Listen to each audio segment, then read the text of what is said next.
not with prayers. The house of the former President Muhammadu Buhari, was attacked in the recent ongoing protests. Protesters gathered at his residence, chanting and laying all sorts of curses on the president and by attacking his home. Because they felt that the problem started from him not being able to put the country in its right path, which has led them to the suffering that they are going through today. So this attack has been going on, series of office holders. A protest was also stated in the residence of the current Minister of the FCT, former Governor Nyesom Wike. His residence was also engulfed by protesters, protesting against them. A leader that has done well will not face such criticism, rather being praised for what they have done. It will only take time for the people to revolt against those who have, mismanaged the funds of the country and their financial wealth.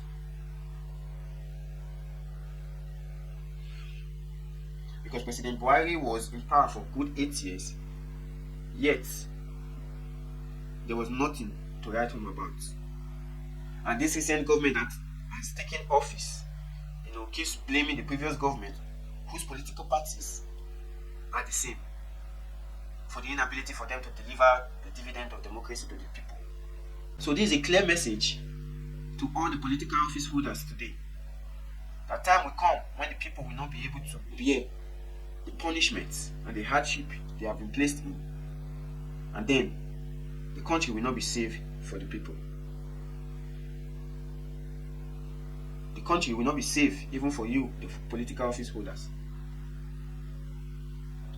Now the people are talking about fuel subsidy, that it should be returned back, and the current GMD should resign, because the GMD has been in position for the past 6 years, and this was his remark when he entered into the office as a GMD.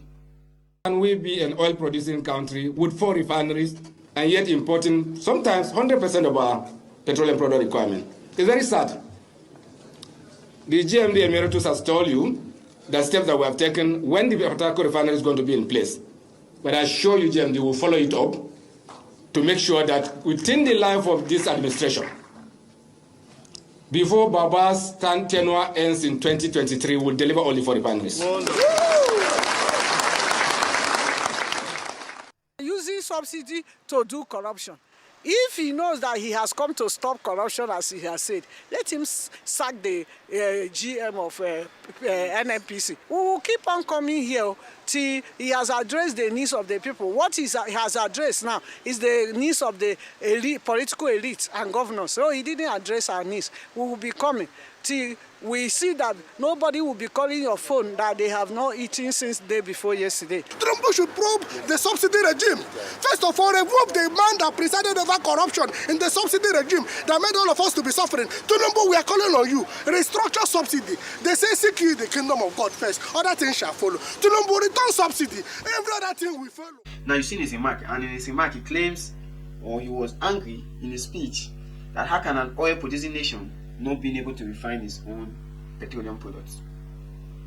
How can a country with oil be importing PMS, refined petrol products, into the country? Now this is 6 years after. Not a single refinery is operational. Not a single refinery is in production. Not a single refinery can refine petroleum products. And sometimes it begs the question, the enthusiasm in which these people get into office is different later on when they are already in office. Now this was the same man, in his speech, asking for time to fix all the refineries to get to work. But still yet, none is still functioning. Just late last year, he said it was, technically and mechanically ready, but yet not in operational. And up till now, it has not been operational. Which is why so many people are calling for his resignation, because of his incompetence to make this refinery work.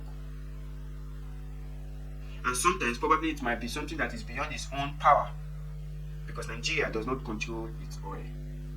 Whether you like it or not, it does not control its oil. For an oil producing country to such a mess. It is alarming. And even upon the importation of PMS, still yet the scarcity is outrageous. Still yet the scarcity is something else. So which is why the people are agitating for his resignation.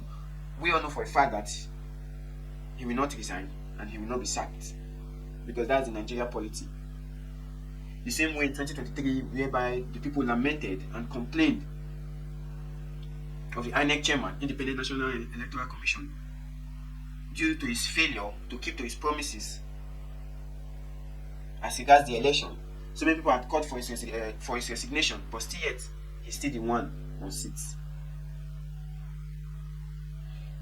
So there's no possible way that he will be sacked from office except an intervention, from higher authorities makes him do so. But for now, the scarcity still lingers. The refineries are still not working. That's the country for you.